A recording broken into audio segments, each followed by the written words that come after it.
Hello, and welcome to this week's episode of the Reset Podcast. I'm your host, Laura Munoz, CEO of the experience agency D Flash.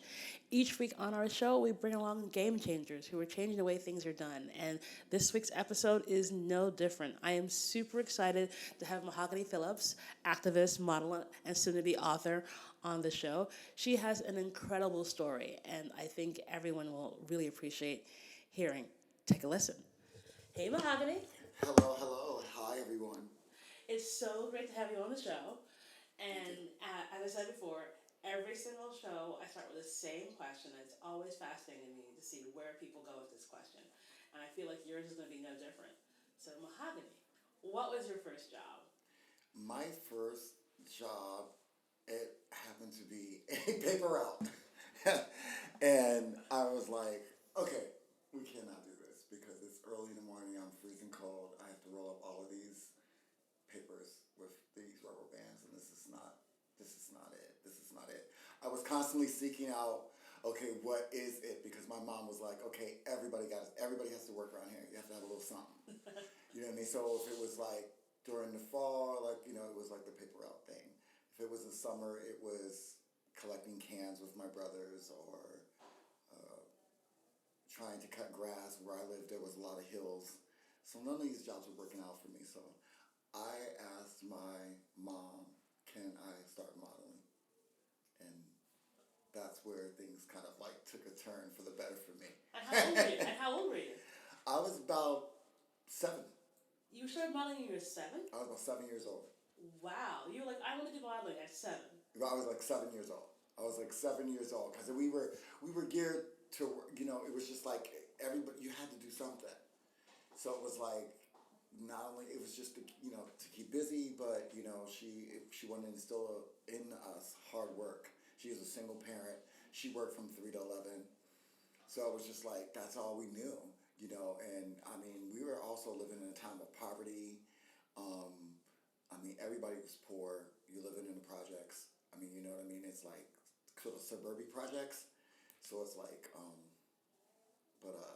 yeah, you just, You figured it out. Yeah, you figured it out.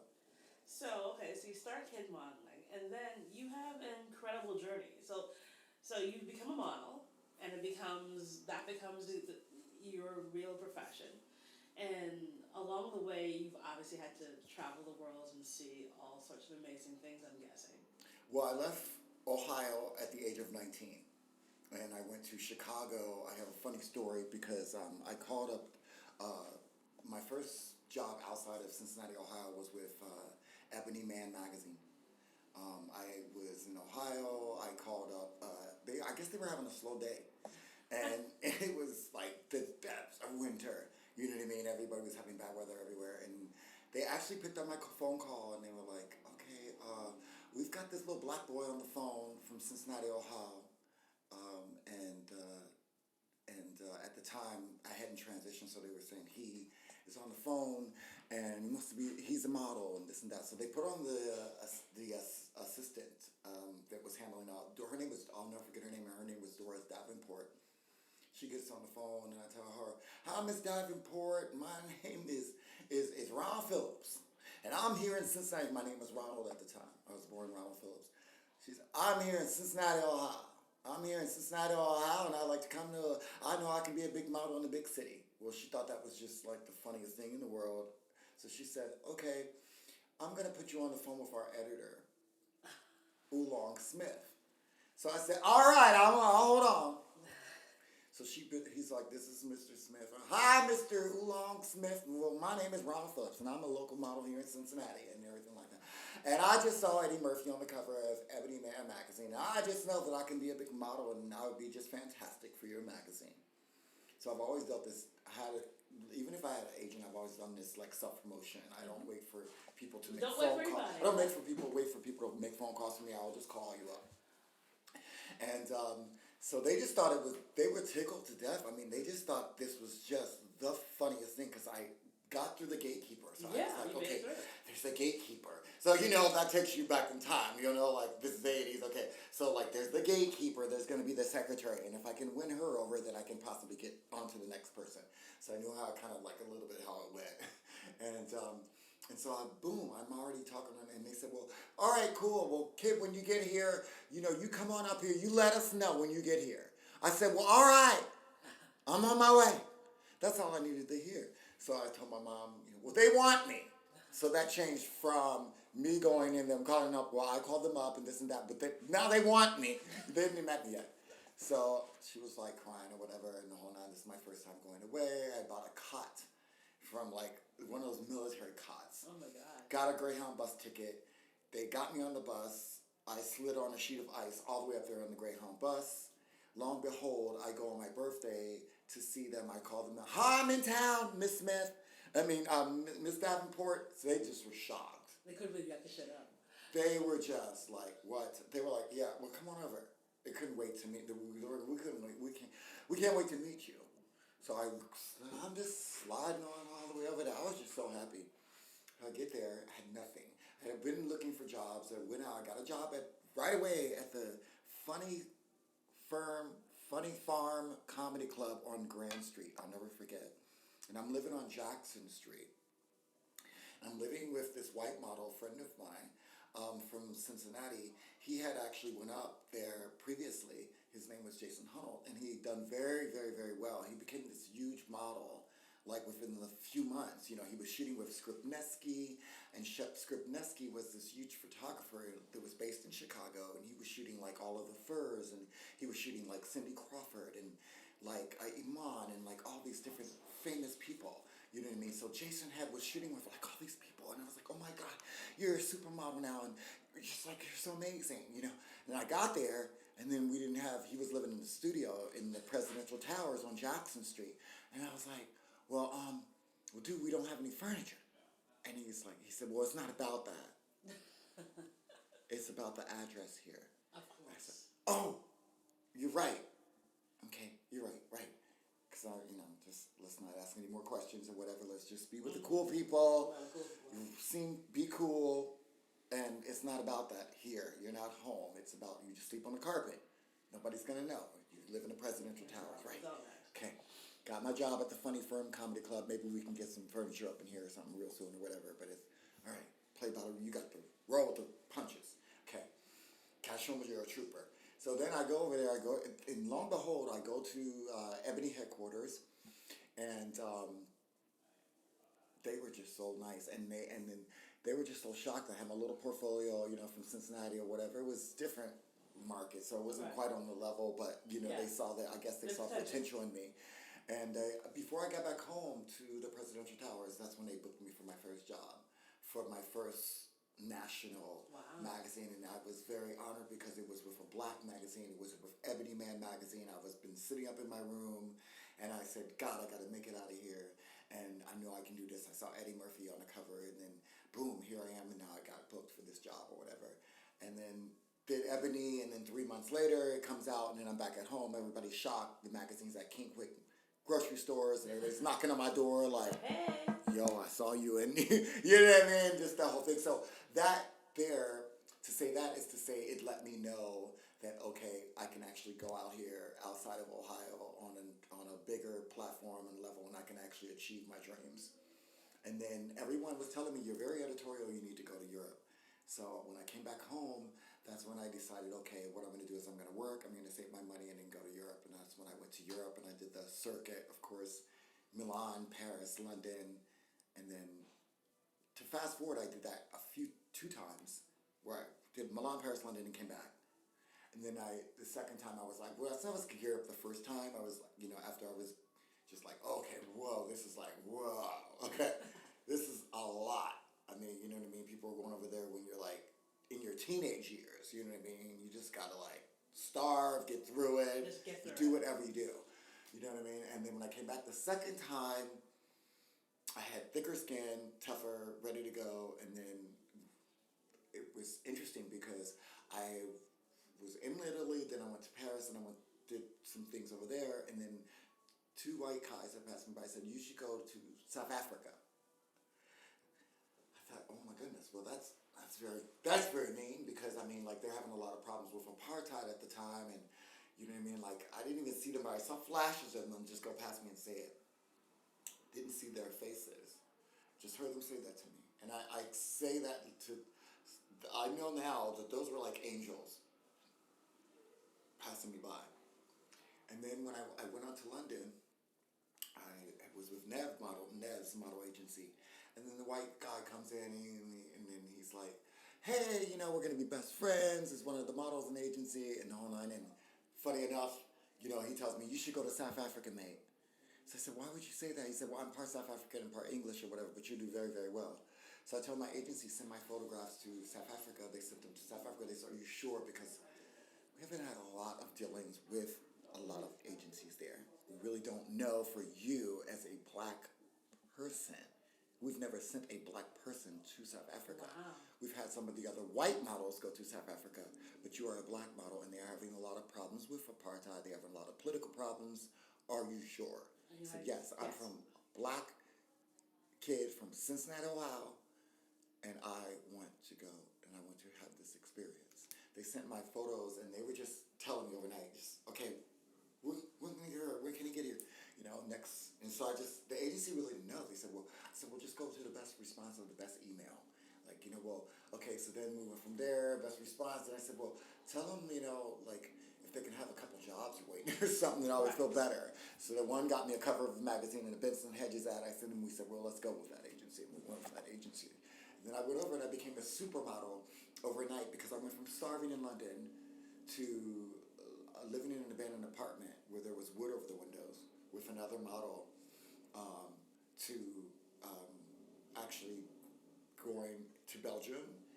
It was still dark, and then by the next day, I was in South Africa, literally, and they had promoted me so much that everything was so visual because at the time there were only 3 television stations. There was one in English, one in Afrikaans, and one that had like a mixture. I would say these were it was like more like they were like sort of like, it was like a Comcast station, like Comcast, where it was like a mixture because in South Africa, they have, the black race is a mixture of many different tribes.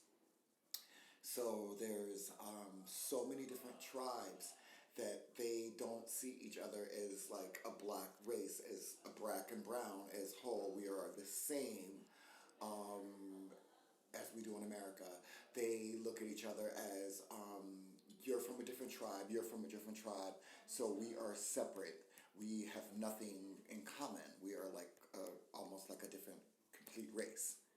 So, and then when you have when you throw such a group in like a small town, like such as Soweto, where there's poverty and everything like that, that's where you have the kill for animosity and food and also stuff like that, because one tribe is better, consider themselves better than the other tribe, and so you had that going on, and then you had a lot of suppression, where they have been suppressed for so many years, so they didn't speak English, so everything was very, very visual to everyone. Everything is very, very visual. So for me, being Black American, they looked at the time as America is like heaven. Right. Something that they dream to come to, and I had to tell a lot of people to the side, like, oh man, you got problems here. What you heard, you know what I mean, and I had a big problem with that because I was like, it's not true. You guys are not being told the truth. Mm-hmm. We are not united as a black race in America, and we have many just as problems as you guys do, and why do you so much dream, to, what I mean? You need to be told the truth. So I had to tell a lot of people the truth. And I felt a lot of people were deserving of a lot of jobs, more so than me. I felt that they were physically fit as far as their features, or as far as just a better fit for the campaign or a better fit for the job. But I would get the job because I'm American Black. Right. Because I'm American Black, I can sell more product. So I was the connoisseur brandy person. So I was all over billboards and posters and magazines and all the, and I would be like, and I started actually going to castings late, which is something I don't do. I'm a very early person. So my agency was like, they said you were late. So I purposely would be late. I would wait outside the casting until all the other Zulu models went in. Oh wow. So that they would have a chance. Because I knew they were gonna book me. And I was like, it was almost done already, but we're gonna have a casting anyway. I mean, like, they were already, I was already finding out what they were actually doing with, like, what was the job gonna be Right. Even before about. you went So I said, but they were having this casting anyway. And I thought that was very, very, very unfair. I was participating in something that was very unfair. So that used to bother me a lot, and I learned a lot about marketing, and how people move products and all this other.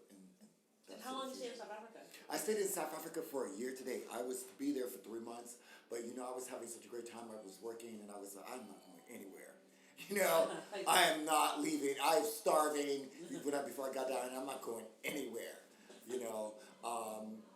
And I was making a huge difference. I was making also this political difference because people were seeing me dress different, and they were like, oh my goodness, you dress the way you want to dress, and I was like, yeah, you can dress the way you want. And they were like, you can walk the way you want to walk. Yeah, you can walk the way you want to walk. Like, you have your signature walk is what you should be working on. Your signature look, what makes you you. I was always trying to seek out at the time underneath. I was trying to also seek out my identity, which has led me to being transgender. Now, today, it was always seeking out who I am as a person because I always knew that there was more to me beyond, I would say, beyond he or she. It's like a being that is, and that's why I love being transgender because I can be just me. I can have finally I have, okay, so we're fast forwarding, but go ahead. But finally I'm in the right body physically because I have transitioned. I did become the first transgender woman to get the facial feminization plastic surgery passed by law a few years ago in 2016, at the end of 2016. And I actually had my surgery March the 1st, 2017 here in Mount Sinai, New York with Dr. Justine. At the time, they were just starting a transgender program. It was just sort of getting on the way. They still don't have too many doctors to do this type of surgery in America. And they were just doing the top surgery, which was the breast, and the bottom surgery, which is my vagina. And then I had those two surgeries done. And then I had my breast done of December 5th, 2015. 16, I'm sorry. And then I had my vaginoplasty. I'm sorry. Did I say 15? 2015 December, I had my breast done. 2016 of September 13th, I had my vaginoplasty. Okay, and then I was finally in the right body, but there was still a fight for the facial feminization surgery where they were considering it to be cosmetic at the time, and they needed to put someone to explain why it's so important to have this surgery done for safety reasons. There are a lot of transgender folks that when you're out in these streets, they play by a different set of rules. So when you're out in the streets, then you're trying to get from A to B, and you're going about your day, whereas you're passing someone that may be physically attracted to you. So I would run into challenges where I'm in the hood.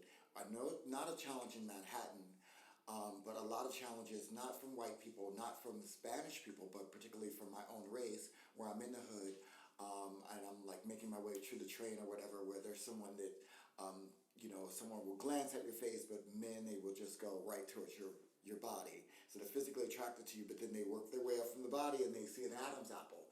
Well, then that's a problem, because then they went from wanting to holler at you to now wanting to fight you. You know what I mean? So, because you expect them to think that they're gay. Right. So it's like all of this they're trying to compute this all in a matter of seconds, where you're just really gearing up for your meeting. Just trying about your day. Myself, I was busy trying to go into Manhattan or go wherever I needed to go to get these laws passed. So I'm trying to walk past the liquor store and the lotto store. We all know which ones I'm talking about because they're in every community. And then the crowd that's standing outside of there because that's how they're starting their day because they don't really have their purpose together. So they don't know their purpose. So they're just like sort of lost souls. So they're just like chilling, hanging out. And a lot of people want to give you a problem because you know where you're going and what you're doing. So they were like, well, well, who the fuck she thinks she is? That, you know what I mean? Like, well, oh, she thinks she all that? Mm-hmm. You know what I mean? And you just trying to make You your way just trying through to the do crowd. You know what I mean? You can't show fear because when you walk out to the road and then you show fear. So then you just like a lone wolf or whatever. You have to like sort of make your way through the crowd to show not fear. Why would I show fear to my own race? That's silly to me. That's stupid. And I know that you can't show fear. You know what I mean? So it went from there, and then it goes into a clowning situation where I've always been good at jokes. And then we go, you know what I mean? So we can clown. I can do this. I have a few minutes on my hands because I'm always early. You know what I mean? So I'm going to clown you. You try to clown me, I'm going to clown you with jokes. Mm-hmm. You know what I mean? And then I'm physically tall or whatever. So I was always the type, you know, maybe like, okay, well, maybe I might not try her. Right. You know what I mean? She might want two-piece me. You know what I'm saying? So those things I never really had to, you know what I mean? And when people see that you're strong or whatever, then you're not out there like vulnerable, like, you know what I mean? Then people tend not to really try you. But yeah, so for you, like, you know, because there's been so much violence against Black trans women right. here in the U.S. And why do you think it took so long for them to understand, like, what you were saying? Like, because like you're the first person to actually explain it to me. Because people, why. I think, well now, okay, well that has been the situation, but now we are coming into we're coming into a new decade. Okay, so now what has happened is that a few years ago, in 2014, when they had Laverne Cox on the cover of Time magazine, they called it the tipping point. So it was like more so like actors and artists and things like that they were interviewing, and they were sort of like, they were explaining the transgender experience to a certain degree, and it was sort of that tipping point or whatever, where people were like really kind of the tipping point. I would say like people were kind of like, okay, hearing about it again, you know. And then we had also another high profile person, Caucasian person, Caitlin, transition, okay, and then she made a reality show where they went roller skating at the end and everything like that, okay, but it didn't really explain for the everyday trans person. Right, for the everyday trans person, okay, and then so now what we had is in 2016 we started to where we have at Mount Sinai Hospital, we have the center where they have now Dr. Justine has come. You know, by the way, Dr. Justine did something very noble. You know, they ask every single surgeon in Mount Sinai Hospital to do these transitional surgeries, and they all said no. Every single doctor, and he was the only one who said yes. You know, so he had to, if you think about, take a huge risk. Pay cut. As far as then he had to also be trained. He got trained by Marcy Bowers. Marcy Bowers is one of the lead top surgeons. She's also transgender as well. She was delivering babies before she actually started to do the surgery herself for folks, and she's done numerous surgeries, male to female and female to male. And she actually, Dr. Ting went out to Colorado to be trained under Marcy Bowers. So he spent some time out there being trained by Marcy Bowers. And after the first time, I understand, he felt that he could do this. But he immediately started thinking of different ways to better the surgery. He's just that way. I can always improve this. Yeah, and he's an amazing spirit, an amazing person. I get emotional to talk about him. And so 2016 is when we developed the center, and we started the center. I was a part of that, and being the first, I was the first one that he actually did the facial female surgery on. That was his first surgery that he did by himself. He was Wow. doing sort of like noses, and they were like sort of practicing with people. Like, okay, Marcy was there and assistants. Okay, let's do a chin. Let's try a, you know what I mean. So he was like sort of with me, um, and they were very hands on. So it's not like they were just like experimenting on people. Like come on through. No, they spent a lot of time on training folks, and so, but it was his first, and I just felt very from meeting him the first time. I told him from the first day we met, I told him I'm going to be the first. When he told me that they're only doing the top surgery and the bottom surgery, and I told him, I plan on going back to work with modeling, and going back with the rest of the girls. And he said, well, they're not doing that at the time. Medicaid is not covering that. Let's stay focused on what they are covering. And I said, I'm going to be your first one, Dr. T. And I told him that on the first day. And he actually asked me on the first day, would you be interested in doing a documentary film or a film that we're possibly doing or whatever? I'll have a friend of mine call you. And I said, yeah, sure, I got nothing else to do right now. Yeah. And I told him, yeah, because I want to spend some time too on getting these laws changed. So getting it back to when we started then in 2016, the center, when we started to do these surgeries, then what happened is that now we are able to have all these people transition into these people that they have for years and years and years needed to be who they are. Okay? So where you had to come up with thousands and thousands and hundreds of thousands of dollars and go to different countries, travel to different countries and get also paperwork to get surgeries done, and then come back, and then sometimes like you need revisions and all this sort of thing, so you'll have to go back to that country and spend more money. Right, it's just very very right. If you're just a person who's living their life but wants to live in the body that they know they need to be in, actually getting the surgery has been such a nightmare. Yes. So there is a protocol where you do have to go through a mental evaluation where you have to see a number of doctors. You have to get letters in line, and all of those things. They don't just come out the gate and start doing surgeries on you. They have to make sure that you are fit for the surgery, physically, medically, mentally, because transitioning is about mental, physical, and spiritual. So they have to make sure that you're a right candidate for this, okay? So upon being, considered and approved for being a candidate for this, then you go through these surgeries. So what these surgeries do is rebuild your self-esteem. Okay, so what you have now is we have like this new generation now of lots of people that are now getting these surgeries and now getting their self-esteem back. So now what you have is a new crusade of people that are out in the world, and they are what we're doing now is we're letting the world know that we have morals, we have values, we have goals. We're not prostitutes. Changing the narrative, because back in the 80s, what people saw as like a transgender person or was someone, they thought of someone working in the meatpacking district in 14th Street behind trucks, and that's what you thought of as a transgender person. And people will say, well, why did those girls have to do that? Or why were they doing that? Well, a lot of these girls had to do that because they were kicked out of their homes for being considered to be gay or considered to be trans. So, especially in a black household, they were like, you can't be here with that. Right. You got to go with that. Right. Up out of here. Yeah. I don't know where you're going, but you got to go up out of here with that.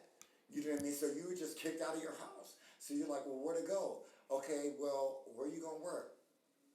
Because when you go to welfare, you get like food stamps and you get some type of assistance, but those food stamps only last you for, if you have a whole month, those food stamps are only going to last you a good maybe 2 weeks.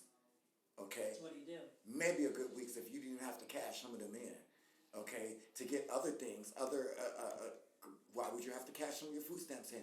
To get lotion, to get other things, means for your household, You know what I mean? Because it's about survival. It's about real survival out here, people.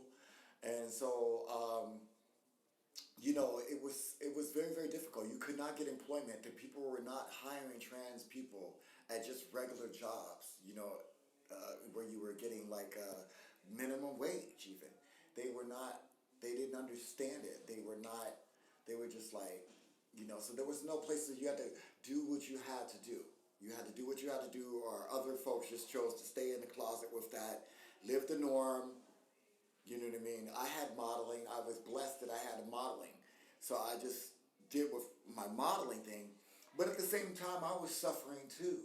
I was suffering because I was on sets and I was playing these roles where I had to play, it was cool for a while, up until I got about 30 years old.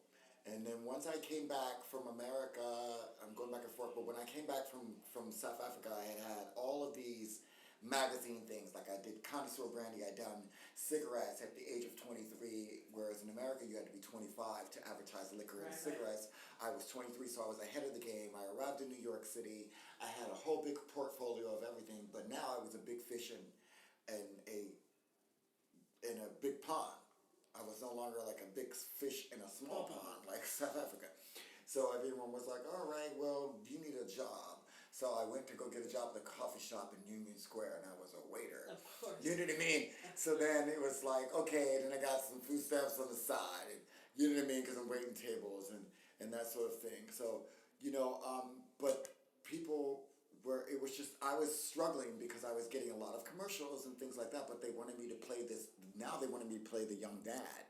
So that was a huge problem because now I was like, okay, now we're getting into a gender thing, whereas now you want me to be somebody's dad, young dad, playing a role on a set. And it would get particularly hard throughout the day because I would play these roles, but then I would go home and I wasn't quite sure, I didn't feel comfortable in my own body, but yet I had to go on set and play these roles where I had to play this male-dominated role all day long, being a husband or whatever.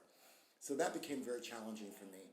And then where I just came to a point where I just had to give it up. I had to walk away from it completely. So I literally gave up a successful modeling career to basically go on welfare or at times, and at other times I would be in California and I worked for AT&T. That was a good run. I worked at AT&T for a long time selling advertising space here in New York, and then in California selling, at the time there was long distance calling, so I did business to business, and I was very successful, and then I went from business to business to residential, because I'm very good at speaking, and anyway, to fast forward back with 2016, where I had transitioned and where we are as a state, as a people, this now is a movement. As transgender people, now what we are doing is we're stepping out. We're letting people know we have these, we have all these values and goals and everything like that. So we're able now, with the surgeries done now, we're able to just be who we are. Right. And so for me, that's what transitioning is. It's different for everyone because what the world is going to come to find out, like they did in the 90s with gay people when they seemed like they would seem to just re-emergence. So gay has been around for years and for centuries. However, there was just like this re-emergence at the end of the 90s or in the middle of the 90s where it was like, we were finding out, oh, Ellen's gay, and oh my God, gay people. Then it was like, queer for the straight guy, and so it was like more commercial and media and everything. And like Pose Now. Right. Like now, so there were shows developed and everything like that. So that's what's happening right now with the transgender experience now, where there's these television shows that are being developed, and we just did a documentary film, Born to Be, which is very monumental. It's about the transgender, not only just the experience, but it shows everything, the mental, the physical, the spiritual side of transitioning. So that's what's new and what hasn't been told out there before. And it shows Dr. Ting, where he came, and where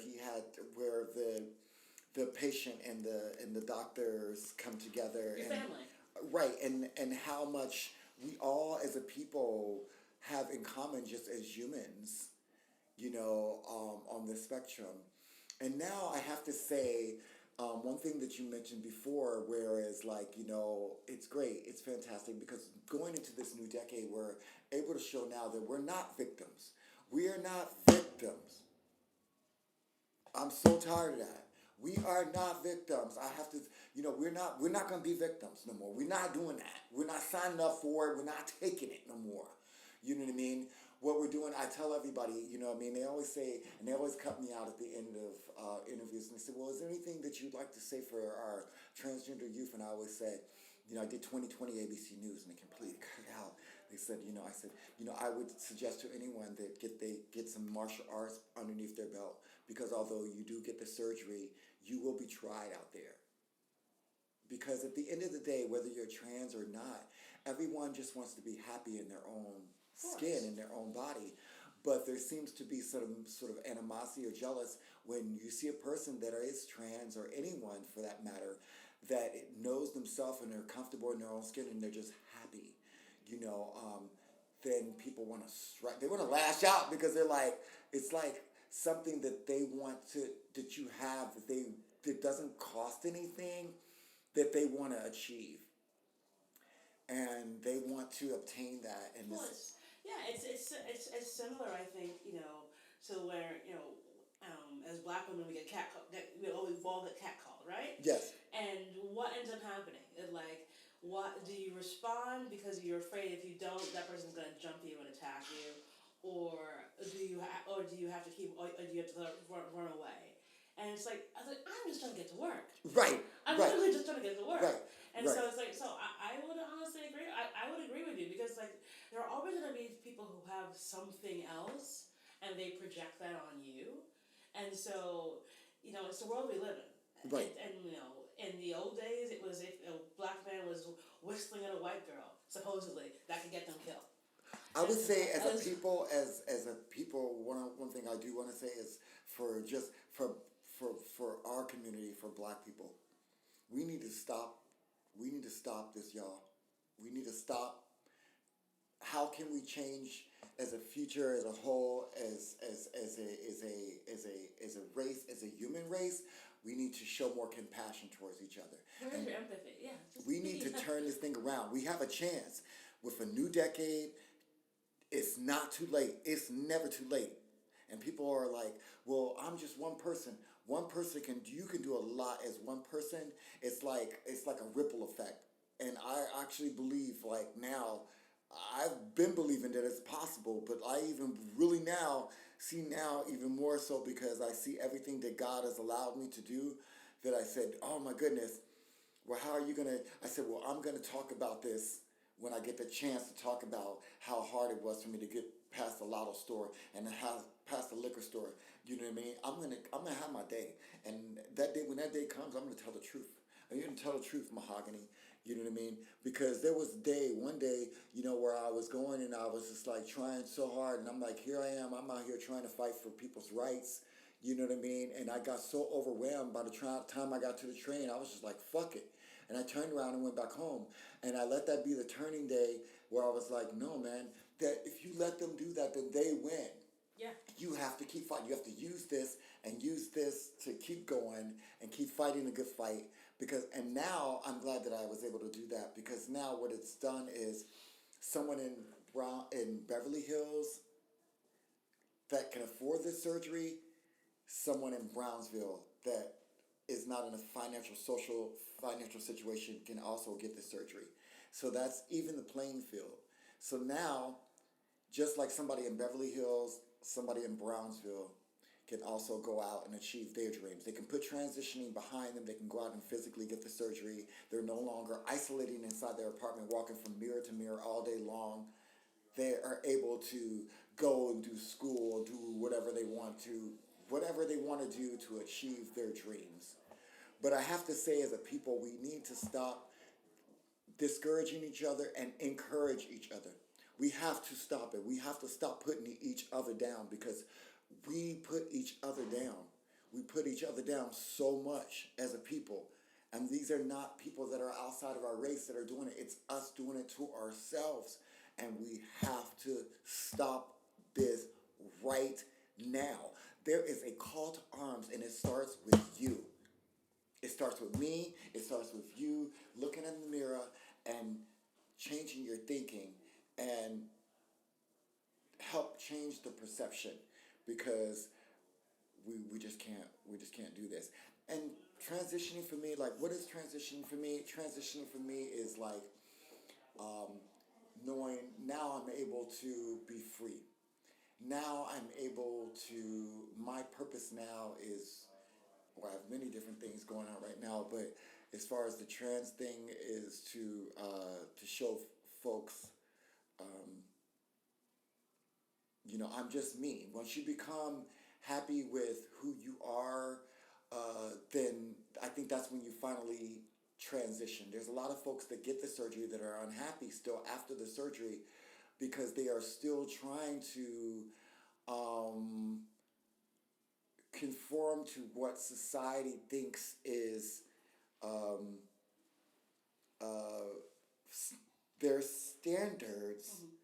So you are trying to rise to their standards of thinking instead of just being who you are, accepting the good, the bad, the ugly, and just being who you are. And I think when you accept all those things about you, the beautiful things, the wonderful things, the things that are not so perfect, that's when you truly transition. Because when you think about it, and this is the one thing I had to accept also too as well, I had alopecia very, very badly. And after I physically transitioned, I felt there was something wrong still. There was something, not wrong, but off. And I still was wearing my wig. And I said, well, what is it? What is it, Mahogany? And I said, well, you know what the hell it is. And I said, oh God, really? Really? And I'm like, yeah, it's time. You need to take that wig off. And Dr. Ting used to tell me, it's like a curtain. It's like hiding your beautiful face, and it's like a curtain. And I have to tell you, I was so damn uncomfortable. I mean, the wig looked nice and everything, and I would change it up and everything like that. But the one thing I learned from early on with acting, all these things go together, from especially with extra work, when I was starting out in LA, and I was getting a lot of extra work at first, and they were just bumping me up to be with the principals, you know what I mean? And that's how it became SAG. And they said, and continuity. Of course. Continuity was very important. So I said, well, my goodness. I said, I keep changing up this hairstyle and this hairstyle and this hairstyle. So I went from a red bob to long brown. And each time, Laura, I would change my wig. I would change, like, it would be a fresh start. Like, you know what I mean? Because you get tired of one wig or one look. But when I changed the wig, my personality would change. Right. So if I had curly hair, then I would get more bubbly. Mm-hmm. Or if I had more, like, longer hair to one side and short on the one side, more avant-garde, or, like 80s cut or whatever like that, it would be like more cutting edge, So I would feel like these different people, whereas now it's a blessing, because I came up and I was able to write a book. I said, I went to Mount Sinai and I was trying to get a hair transplant, and they said, that's not happening. And then I said, well, what can I do? And they said, well, there's no cure for alopecia. And I said, well, that's got to be bullshit. There's got to be a cure. So it was a cold winter. I had just gotten a nose job, a revision on my nose, a nose job. And I was at home. So I said, well, let's start doing all this research and stuff on how I can get my hair back. So I started looking at all the different cultures around the world and how they grow their hair back naturally and how they keep it long and strong. And then I started to put everything together. So all my notes, I thought was like, oh my God, I think I might have a book here. You know what I mean? But I really wasn't, I just wanted to write everything out, and I was like, well, I think I can help somebody.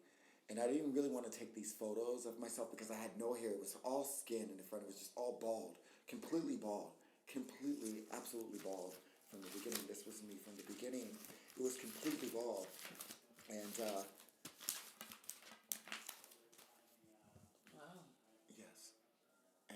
And so I had nothing, and so then I just started to work, and I started seeing follicles, and I started seeing things come back or whatever. And I said, oh my goodness, you're going to be able, I hate to take these photos or whatever, and I'm not really happy with my hair and my state or whatever, but I said, you'll be able to help a lot of people with this. You'll be able to help them overcome this, And at the same time as my hair was coming back in little by little, also too as well, so was my self-esteem, so was my confidence as well. So I said, oh my goodness. So then the little kid in me, the entrepreneur in me, the person that's always worked since I was 6 years old, um, was like, I think we have a hair product. I think we're developing something here. I'm coming into my own here, and then I have this book here. So I have now a hair product, Bald to Bold. Coming soon. Yes, coming soon. And the book. The book, and that's Bald, BALD, the number 2, and then Bold, BOLD. Everything will be in the show notes. Yes, yes. So what's next for you? What's next for you?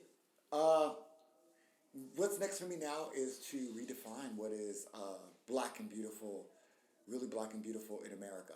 I feel as a people, we have sort of gotten sort of lost. I'm still, I have the documentary film that I'm in, Born to Be, and I'm still, doing very, very well. We went to the New York Film Festival, so we went from this little small documentary film to now being invited to the New York Film Festival, to selling out the New York Film Festival, and we went to the Hamptons Film Festival, and then we've been now invited to other film festivals around the country, and so it's making its way and it's doing its thing. Tour. Great. Right, and so I'm making my way around the country with that, and I will be also going back of 2020 January. I'll be going back to Europe. I plan on going to Ukraine and Czechoslovakia. They're doing something very different in Ukraine right now.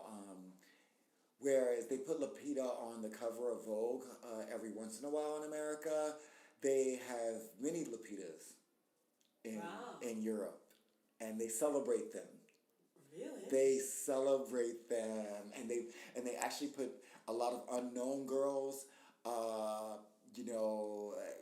with very, very short hair, and on the cover of Vogue magazine. So they're doing something very different, especially with Ukraine and Czech Republic, and so those are my first 2 stops. I'm extremely excited. I plan on definitely making my way back to South Africa, which I love, and I just have a huge love in my heart for. But I want to come back to America, and I want to really work on redefining as a people what is black and beautiful in America, because I feel that we have gotten lost I'm all for a wig. Don't get me wrong, people. Just let's not get this confused. I love a wig and I love a change, okay? But I feel that we've gotten lost in the wigs, we've gotten lost in the waves, we've gotten lost in the hair color and lashes and these like triple layers of makeup and everything like that. And I feel like that now every woman has to put on this like costume makeup, costume wig, costume whatever, lashes or whatever with this whoosh, whoosh. Elvira, like, bigger So they much. are, the more, everything like that to be considered beautiful. And it's like, nah, man, nah. It's cute, but we need to stop it. We need to stop it. We need to just feel beautiful from who you are, from within your spirit, and then you can be just natural and drink a lot of water and eat healthy and change your diet and have beautiful skin naturally that glows with cocoa butter and all sorts of things like that. And that's what's beautiful to me. And I think now what we are seeing slowly now is this reemergence of like natural hair, which is so awesome, and everything. We are all a work in progress. Nobody is perfect. And that's what I realized too as well, is that when I said, well, oh my gosh, what are you going to do? I had a podcast show that I was doing, and they were coming, and I said, oh my goodness, am I going to throw on the wig? They're on the way. They said they're in the car service. Okay, all right. They're on my way to my house. And I was so nervous, and I said, oh my goodness, what am I going to do? Because I'm like, am I going to throw on the wig? I was nervous about, am I going to throw on the wig or not? Wait a minute, you're at this moment. I said, no, I'm not going to do it. I'm going to wear this. I had on like a little African wraps that I was doing for a while. And I just sort of wrapped this thing up. And I just kind of like, in a wrap, like, I thought that was very cool, because I wasn't wearing the wig, and that was the first time out on camera with this. And it just was a very free feeling, you know what I mean, and no makeup. And it just, you know what I mean? So that's where I am at with things, I just want to bring back to my people. Also I wish, the music, Like there was a time where we didn't have, we didn't have much, but the music would carry you through the day. I feel like so the music, if we could just get back that, say it loud. I would just give anything for a say it loud, I'm black and I'm proud moment again in America. Just a feeling of of unity and us getting together to support each other. And I'm truly a I truly believe it. I'm really a believer that it can happen.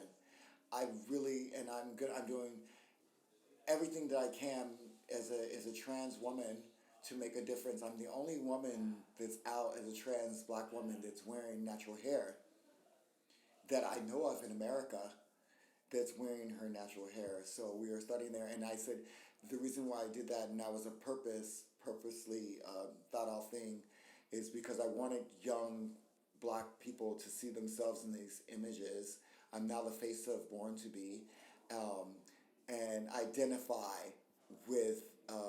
Because the first thing you see when you see a person of color, a black person in an ad is, ooh, that's a black person, and you just sort of like you click on it, you zero in on it, you just blow, you're like okay, and you just sort of still to the day. It's sad to say that we're approaching 2020.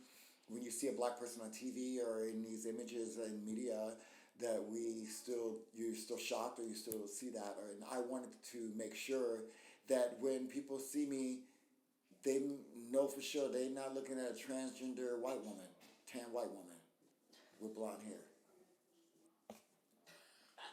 Yes.